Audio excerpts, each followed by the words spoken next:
నమస్కారం. మనం క్రిందటి ఎపిసోడ్లో దుర్యోధనుడి ఆజ్ఞ ప్రకారం బహుళాష్టమి నాడు త్రిగర్త దేశాధిపతి సుశర్మ అకస్మాత్తుగా తన సైన్యంతో విరాటరాజు గోసమూహం మీద దండెత్తి వాటిని స్వాధీనపరుచుకొని విరాటరాజు సైన్యాన్ని ఓడించి విరాటరాజుని బందీగా పట్టుకెళ్ళిపోతాడు. అప్పుడు ధర్మరాజు, భీమసేనుడు, నకులుడు, సహదేవుడు ఆ త్రిగర్త సైన్యంపై విరుచుకుపడి విజృంభించి విరాటరాజుని విముక్తి చేసి సుశర్మని బంధిస్తారు. ధర్మరాజు కోరిక మేరకు విరాటరాజు సుశర్మని విడుదల చేస్తాడు. మనం అంతవరకు చెప్పుకున్నాం. ఇప్పుడు ఇంకా ఈ ఎపిసోడ్లో ఉత్తర గోగ్రహణం గురించి చెప్పుకుందాం. ఈ ఉత్తర గోగ్రహణం కనీసం 3-4 ఎపిసోడ్లు ఉంటుంది.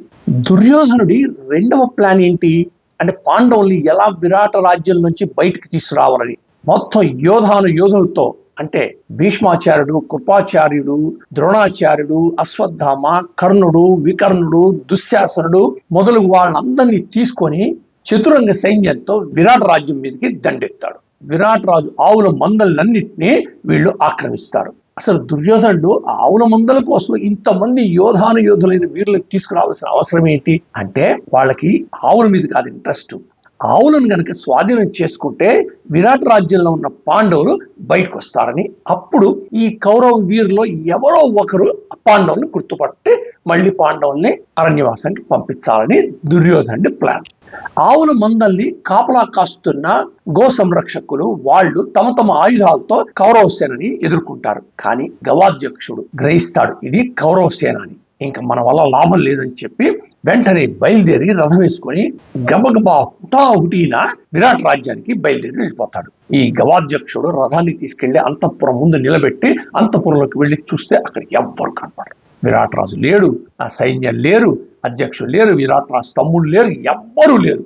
కానీ అక్కడ ఉన్నది ఒకడే, అతడే ఉత్తర కుమారుడు అంటే విరాట్ రాజు కొడుకు. అతను సుశర్మ మీదకి యుద్ధానికి వెళ్ళాల అంతఃపురంలోనే ఉండిపోయాడు.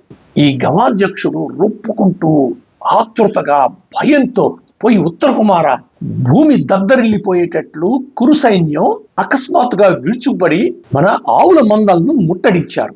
మీరు వెంటనే బయలుదేరి మీ పరాక్రమ శౌర్యంతో విజృంభించి మన ఆవులను స్వాధీనపరుచుకోవాలి. ఆతృతగా మాట్లాడతాడు. ఎందుకు? వాళ్ళకి కంగారు పుట్టిస్తుంది కౌరవ సైన్యం ఆవులను తోలుకుపోతున్నారని. కానీ యాక్చువల్ గా కౌరవ సైన్యం అంత త్వరపడట్లేదు. ఆవుల కోసం ఇంతమంది రావటం ఎందుకు? వాళ్ళు మెల్లగా ఆవులను తోలుకుంటూ పోతున్నారు. ఈ ఆవుల కోసం ఎలాగైనా పాండవులు విరాట్ రాజు కుడు నుంచి బయటపడి వస్తారేమోనని ఎదురు చూస్తున్నారు. కానీ ఈ గో సంరక్షకులకి ఆతృత. ఇంకా ఉత్తర కుమార, మీ తండ్రి విరాట్ రాజు గారు నీవు అనన్య సామాన్య వీరుడువని, భుజబలశాలివని, వంశానికి వన్నె తెస్తావని, రాజ్య పరిపాలనలో సమర్థుడవని, తాము చేసిన తపస్సుకు ఫలితమే నీవు జన్మించావని, దీనులను రక్షించే వాడివని ఇలా చాలాసార్లు చెప్తుంటారు. దానికి సమయం వచ్చింది. ఇప్పుడు మీరు దానికి తగ్గట్లుగా ప్రవర్తించాలి అని చెప్తున్నప్పుడు కొంతమంది అంతఃపుర స్త్రీలు అక్కడికి ప్రవేశిస్తారు. ఆ గోపాల వీరుడు తనని అంతగా ప్రశంసిస్తుంటే ఉత్తర కుమారుడు హృదయం ఆనందంతో ఉప్పొంగిపోయి సమరోత్సాహం కలుగుతుంది. ఉత్తర కుమారుడు విరాట్ రాజు కొడుకు. మనం ఇప్పటిదాకా విరాట పర్వంలో అతని గురించి మనం చెప్పుకోలేదు. ఇప్పుడు రంగ ప్రవేశం చేశాడు. ఉత్తర కుమారుడు అంటే ప్రగల్భాలు పలికేవాడని అందరికీ తెలుసు. తానెంతో గొప్పవాడినని, మహావీరుణ్ణని, వాడిని ఓడిచ్చేస్తాను, వీరిని ఓడిచ్చేస్తానని గొప్పలు చెప్పుకుంటూ ఉంటాడు. అందులో ఇప్పుడు అంతఃపుర స్త్రీలు కూడా వచ్చి ఉన్నారు కదా. ఆ వచ్చిన గోపాల వీరుడికి ఉత్సాహం కలిగించాలని ఆ కౌరవ వీరులందరూ ఏకమై నాతో పోరాడిన ఒక్క క్షణంలో వారినందరినీ ఓడించి ఆవుల మందలను తీసుకొస్తాం. అయితే నా విజృంభణకు అన్ని విధాలా సరి అయిన రథసారథి లేడే అని కించపడుతున్నాను.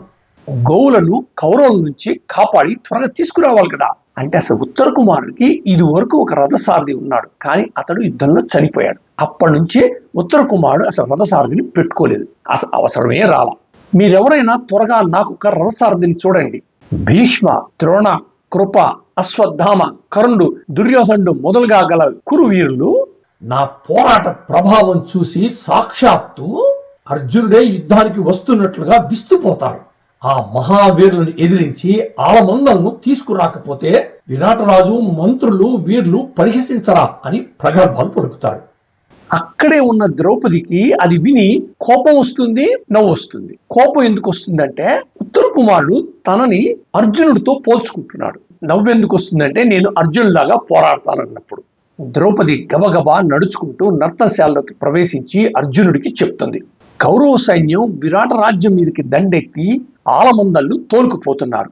ఉత్తర కుమారుడు వారిని ఎదుర్కోవాలని సిద్ధమవుతున్నాడు. కానీ అతని దగ్గర రథసారథి లేడు. ఆ రథసారథి కోసం చూస్తున్నాడు అని చెప్పినప్పుడు అర్జునుడు ఎంతో సంతోషంతో ద్రౌపది నిన్నటితో మన అజ్ఞాతవాసం ముగిసింది అని శుభవార్త చెప్తాడు.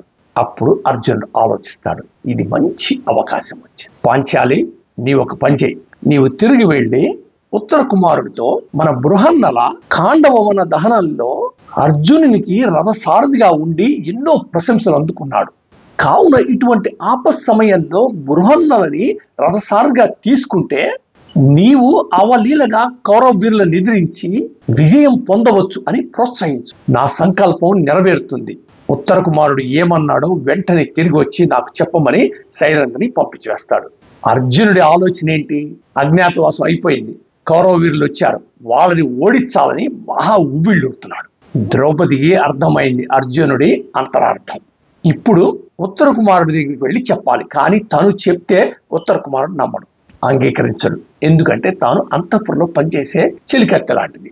కాబట్టి రాకుమార్ దగ్గరికి వెళ్తుంది. ఉత్తర, నీ సోదరుడి ఈ క్షణంలో తగిన సారథి లభించక మిక్కిలి ఆరాటపడుతున్నాడు. నాకు ఆ విషయం తెలిసి ఉపేక్షించరాదని చెప్తున్నాను. మన బృహన్నల ఇది వరకు అర్జునుడి దగ్గర రథసారథిగా చేసి ఉన్నాడు. లోక ప్రఖ్యాతమైన ఖాండవవన దహనంలో అర్జునుడు బృహన్నల సాయంతోనే అది విజయవంతంగా నెరవేర్చగలిగాడు. కనుక బృహన్నల గురించి మీ సోదరుడికి చెప్పి అతడికి ఊరట కల్పించవాలని ఉవ్విళ్ళూరుతున్నాను అని చెప్పినప్పుడు ఉత్తర రాకుమారి ఎంతో సంతోషించి సైరంధ్రిని వెంట పెట్టుకొని తన సోదరుడి దగ్గరికి వెళ్ళి బృహన్నల గురించి చెప్పినప్పుడు ఉత్తర కుమారుడు ఇష్టం లేనట్లు తన చెల్లెలి వంక చూడకుండా సైరంధ్రి వంక చూసి, నన్ను ఇంతగా కించపరచటం భావ్యమేనా? నేనంటే మీకు ఎగతాళిగా ఉందా? కన్నెత్తి పేడివాడిని చూడటానికే సంకోచించేవాడిని పేడి బృహన్నలని నా సారథిగా అంగీకరించగలనా? మన ఆలమందల్ని అపహరించుకుపోతున్నది ఎవరు? కౌరవ సైన్యం. నా వంటి భుజశక్తిశాలి వారిని ఎదిరించి నిర్జించాలని ఉత్సాహపడుతుంటే ఈ బృహన్నల రథసారథ్యంలో బయలుదేరుతుంటే ఈ నగరవాసులు చూసి పగలబడి నవ్వరా? అయినా రథసారథులకు ఇంత కరువు వచ్చిందేమిటి అని నీరసపడిపోతాడు.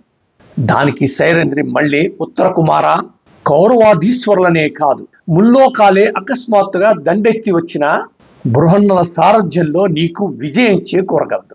బృహన్నల శౌర్య ప్రభావం నాకు తెలుసు కాబట్టే నేను చెప్తున్నాను. కారణ జన్మురాల నర్తకీమణి ఏదో కారణం వల్ల తాత్కాలికంగా శరీర వికృతి ఏర్పడిన ప్రాచీన పరాక్రమ ప్రభావం తరిగిపోదు కదా అని ప్రోత్సహిస్తుంది. ఇక ఆ సమయంలో ఇంకెవరు రథసారథులు దొరక్కపోయేటప్పటికీ ఉత్తర కుమారుడు అయిష్టంగా బృహన్నలను ఒప్పుకుంటాడు. దాంతో ఉత్తర రాకుమారి సైరేంద్రుని చూసి నేనెళ్ళి బృహన్నలు తీసుకొస్తాను అని నర్తనశాలలోకి వెళ్తుంది. బృహన్నల దగ్గరికి వచ్చి, బృహన్నల, కౌరవ సైన్యం మన ఆలమందలను అపహరించుకుపోతున్నారని గోపాలకుల ద్వారా తెలిసింది. మా అన్న తన భుజశక్తికి అనుకూలుడైన రథసారథి లేడే అని చింతిస్తున్నాడు. నీ గురించి సైరంధ్రి చెప్పింది. దానికి మా సోదరుడు అంగీకరించి ఉప్పొంగిపోయి నిన్ను తన దగ్గరికి తీసుకురమ్మన్నాడు. నీ దగ్గరున్న చనువుతో అతనికి మాట ఇచ్చి వచ్చాను. నా వాగ్దానం గౌరవించి ఈ ఘోర ఆపద నుంచి తొలగించమని వేడుకుంటున్నాను. ఒకవేళ నీవు అంగీకరించకపోయిన ఎడల ఈ శిష్యురాలి మీద నీకు వాత్సల్యం లేదని కించపడగలను. మరి కాదనక నా కోరిక తీర్చవా అని దీనంగా ప్రార్థించినప్పుడు అర్జునుడు నవ్వి, ఉత్తర, నాకు ఈ విషయంలో అంత నైపుణ్యం లేదు. అయినా యథాశక్తితో ప్రయత్నించి నీ మాట దక్కించవల్లని నిశ్చయించుకున్నాను. నేనై సాధించలేని దుష్కర కృత్యమేమున్నది అని నర్తనశాల నుంచి బయలుదేరతాడు. ఉత్తర కుమారుడు బృహన్నల్ని చూడగానే ఎంతో ఆనందంతో, బృహన్నల, నీకు తెలుసు కదా, ఈనాడు కౌరవ సైన్యంతో మహాసంగ్రామం తటస్థించింది.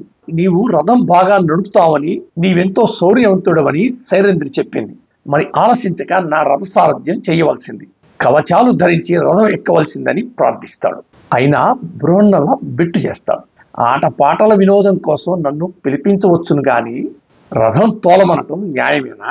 ఇంకెవరైనా మంచి రథసారథిని వినియోగించరాదా అని అమాయకంగా నటించి చెప్తాడు.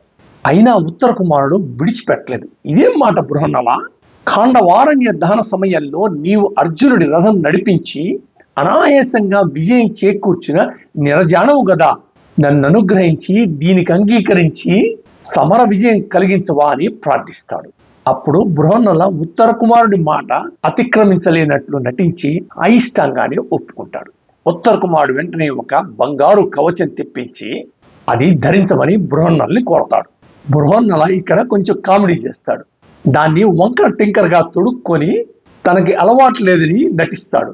దాంతో ఆ చుట్టుపక్కల ఉన్న అంతఃపుర స్త్రీల చూసి పగలబడి నవ్వుతారు. ఉత్తర కుమారుడు అది గమనించి తనే వెళ్ళి ఆ బంగారు కవచాన్ని బృహన్నలకి సరిగ్గా తొడిగి చారులను పిలిచి వెంటనే ఉత్తమ గుర్రాలను కట్టిన ఒక రథాన్ని తీసుకురమ్మనమని ఆజ్ఞాపిస్తాడు. ఆ మర్యాదకు బృహన్నలు ఎంతో సంతోషించి, ఉత్తర కుమార, నీవు ఎటువంటి కార్యం నిర్వహించమని ఆజ్ఞాపించినా నేనది శిరసావహిస్తాను. సమరంలో నీకు విజయం చేకూరాలని కోరుకుంటున్నాను అని అంటాడు. ఉత్తర కుమారుడు కూడా కవచం ధరించి వివిధ ఆయుధాలతో సర్వసన్నిధుడై రథం కోసం నిరీక్షిస్తుంటాడు. అప్పుడు బృహన్నలు వెళ్ళి ఉత్తమ గుర్రాలతో మాణిక్య మాలికలు అలంకరించిన సింహ పతాకంతో సర్వసిద్ధమైన ఒక రథాన్ని ఉత్తర కుమారుడి దగ్గరికి తీసుకొస్తాడు. ఉత్తర కుమారుడు ఎంతో సంతోషించి ఆ రథం మీదకి ఎక్కగానే నలువైపుల నుంచి విజయ దుందుబులు మారుమురుగాయి. ఉత్తర రాకుమారి తన చెలికత్తెలతో రథం దగ్గరికి వచ్చి వారిని అభినందించి, కౌరవ వీరులను మీరు యుద్ధంలో ఓడించి మా ఆట బొమ్మల అలంకరణల కోసం వాళ్ళ తలపాగాలలో రంగురంగులతో మెరిసిపోతున్న కుచ్చులను కత్తిరించి తీసుకురమ్మని కోరతారు. దాంతో బృహన్నల ఉత్తరతో, రాకుమారి, మన రాజకుమారుడు అపూర్వ బాహుశక్తితో కౌరవులను ఓడించి విజయలక్ష్మిని చేపడతాడు. అటువంటి సూర్యునికి ఇదొక మహత్కార్యమా? అట్లాగే చూస్తూ ఉండండి, చిటికలో వాటిని తప్పక తీసుకొస్తాడు అని విల్లమ్ములు, కత్తులు, గదలు, అక్షయ తూణిరాలు మొదలగు ఆయుధాలన్నింటినీ రథం మీద అమర్చి రథం ఎక్కి ఆ తోలే తొట్టిలో కూర్చొని గుర్రాలకు కట్టిన పగ్గాల చిక్కుముళ్ళు విడదీసి ఇంకా బయలుదేరడానికి సిద్ధమవుతాడు. ఈ లోపల ఉత్తర కుమారుడు ఆ గవాధ్యక్షుడిని పిలిచి కౌరవ సైన్యం ఏ దిక్కులో ఆలమందలను తోలుకుపోతున్నారో దాన్ని వాకప్ చేస్తాడు. ఇక ప్రజలు, పెద్దలు, ముత్తైదువలు, బ్రాహ్మణులు బృహన్నల వంక చూసి, ఇంతకు ముందు ఖాండవారణ్య దహనంలో నీవు విజయునికి ఎలా విజయం చేకూర్చావో అదే విధంగా ఈ రోజు కూడా ఉత్తర కుమారుడికి విజయం కలగాలి అని ఆశీర్వదించి అక్షంతలు చల్లుతారు. తర్వాత వారి రథం బంగారు చిరుమువ్వల కలకల ధ్వనులతో వాయు వేగంతో బృహన్నల సారథ్య నైపుణ్యంతో శ్మశానం వైపు సాగిపోతుంది. కొంతసేపటికి ఉత్తర కుమారుడికి ఆవుల మందలను తోలుకుపోతున్న కౌరవ సైన్యం కనపడుతుంది. ఆ మహాసైన్యం నడుస్తూ పోతుంటే లేచిన రంగురంగుల ధూళి అందమైన ఉద్యానవనం స్వర్గలోకానికి వలసపోతున్నట్లుగా ఉంది. ఆ సైన్యం నడుస్తూ పోతుంటే ముందున్న నేల కుంగిపోతున్నట్లుగా ఉన్నది. అలా ఉన్న కౌరవ మహాసైన్యాన్ని చూసి ఉత్తర కుమారుడి ముఖం వెలవెలబోతుంది. విపరీతమైన భయంతో శరీరం గగురు పొడిచి గజగజ వణికిపోతుంది. తడబడుతున్న మాటలతో చలించిపోయిన మనస్సుతో దిగులతో బృహన్నలను చూసి ఇలా బ్రతిమలాడుకుంటున్నాడు. బృహన్నల, భీష్మ, ద్రోణ, కృపాచార్యులు మొదలగు మహాధనుర్విద్య యోధులతో మిక్కిలి భయంకరమైన చతురంగ సేనతో దుర్యోధనుడు ప్రచండ భాస్కరుని వలె ప్రజ్వరిల్లుతున్నాడు. రెపరెపలాడుతున్న వారి రథాల మీద ఉన్న పతాకాలు ప్రతాపంతో వారి వారి శస్త్రాస్త్రాల జ్వాలలు ఆకాశంలో ప్రతిబింబిస్తున్నాయి. ఇక నేనా అటువంటి శస్త్రాలను ఎన్నడూ కని విని ఎరుగని పసివాడను. విలువిద్యలో ఆరిదేరిన శకుని, దుర్ముఖుడు, జయద్రథుడు, కర్ణుడు, వికర్ణుడు మొదలు వీరాగ్రేసులతో పోరాడగలనా? అయ్యో, నాకు ఇది ముందే తెలిసిన ఎడల నేను ఇక్కడికి వచ్చి ఉండేవాడిని కాదు కదా. ఆ భీషణ కౌరవ సేన చూస్తుంటేనే ఒళ్ళు జలదరిస్తోంది.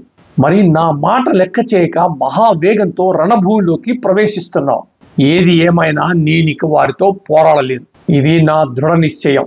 వెంటనే రథాన్ని వెనుకకు మరల్చి నాకు ప్రాణభిక్ష పెట్టవా అని బ్రతిమిలాడుతున్నప్పుడు అర్జునుడు నవ్వి ఉత్తర కుమారుడికి ఉత్సాహం కలిగించాలని, ఉత్తర కుమార, ముందు వెనుకలు ఆలోచించకుండా వారితో పోరాడాలని ప్రోత్సహిస్తాననుకున్నావా? నేనేమి వెర్రిదానను కాదు. అంటే బృహన్నలు తను చెప్పుకునేటప్పుడు స్త్రీలింగంలో చెప్పుకుంటాడు, మనమైతే పురుషలింగంలో చెప్తాం, ఎందుకంటే అర్జునుడు కాబట్టి. ఈ శత్రువులు మన గోవులను తరలించుకుపోతున్నారు. మనం తిరిగి వెంటనే స్వాధీనపరుచుకోవాలి. అంతేగాని భయంతో తిరిగి వెళ్ళిపోతే విరాట నగర ప్రజలు విరగబడి నవ్వరా? అంతఃపురంలో ఆడవారి ముందు ఆలమందలను ఒక్క క్షణంలో తీసుకురాగలని వీరావేశంతో గర్జించావే. తగిన సారథి లేడని కలవరించావే. అటువంటి వాడివి శత్రువులను చూడగానే పారిపోవాలనుకుంటున్నావేంటి? ఇది భావ్యమా అని అంటాడు. అయినా ఉత్తర కుమారుడు తన పట్టు వదలక బృహన్నల ఆవుల మాట దేవుడెరు. అంతఃపురకాంతలు అభినందించకపోయినా సరే నేనిక్కడ ఒక్క క్షణం నిలబడి పోరాడలేను. చాలు చాలు, శత్రువులు మనల్ని పసికట్టక ముందే రథాన్ని రాజధానికి మరలించు అని ప్రాధేయపడతాడు. అయినా అర్జునుడు అడ్డుపడి, అయ్యో, ఇంత మాత్రానికే శత్రువులను చూసి భయపడి పారిపోవటం సూర్యులకు తగునా? వారు నిన్ను చూసి ఆనందపడరా? ఆవుల గురించి మర్చిపోయి తిరిగి వెళ్ళిపోతే నగరవాసు నిన్ను అధిక్షేపించరా? నేను రథ సారథ్యంలో నేర్పరినని శైలేంద్రి చెప్పింది కదా. నన్ను సారథిగా నా సహాయం కోరావు కదా. నీ వంటి యోధాగ్రేసరుడు లేడని ఆడవారు నిన్ను దీవించారు కదా. ఇప్పుడు ఇంకా భయంతో తిరిగి వెళ్ళిపోవటమా? ధైర్యం చేపట్టి కౌరవులతో యుద్ధం చేసి మన గోవులను స్వాధీనపరుచుకొని అప్పుడు విరాట నగరానికి సాగిపోదాం అంటూ చండ్రాకోలతో ఒక్కసారి గుర్రాల్ని అదిలిస్తాడు. ఒక్కసారి ఉత్తర కుమారుడు అదిరిపడతాడు. ముఖం వెలవెలబోతుంది. బృహన్నల, మనం వెళ్ళిపోతే శత్రువులు అధిక్షేపిస్తున్నారని అంటున్నావు. చాలు చాలు, నన్నిక అడ్డుకోవద్దు. కండ కావరం మితిమీరిన పక్షంలో నీవే శత్రువులతో పోరాడి నీ శౌర్య ప్రతాపం చూపించుకోవచ్చు కదా, దానికేమి అని విల్లంబులు రథం మీద పడేసి రథం దిగి సిగ్గు విడిచి రాజధాని వైపు పరుగు పెడతాడు. ఇంకా మనం నెక్స్ట్ ఎపిసోడ్లో విరాట పర్వంలో ఉత్తర గోగ్రహణాన్ని కంటిన్యూ చేద్దాం. నా వీడియో కనుక మీకు నచ్చినట్లయితే లైక్ చేయండి, కామెంట్ చేయండి, షేర్ చేయండి, నా ఛానల్ను సబ్స్క్రైబ్ చేయండి. Thank you.